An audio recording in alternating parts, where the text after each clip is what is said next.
बलरामपुर जिला के राजपुर थाना क्षेत्र में पुलिस एक नाबालिग लड़की के 4 महीना से अपहरण और दुराचार के मामला में एक आरोपी ला आज अंबिकापुर से गिरफ्तार करी से। इस संबंध में बलरामपुर के एसडीओ पुलिस जितेंद्र खुंटिया बताएं कि मार्च के महीना में आरोपी नाबालिग लड़की ला बहला फुसला के अपने साथ ले गिरी से और एक किराए के मकान में रख के लगातार 4 महीने तक उसके साथ दुराचार की घटना ला अंजाम दे रही से। लड़की के भी बीच में कोई पता या जानकारी नहीं मिल रही से।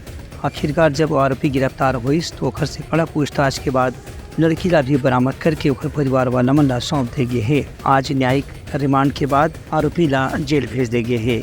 परिजनों के द्वारा उनकी बेटी को कोई बहला फुसला कर ले गया करके एक मामला पंजीबद्ध कराया गया था।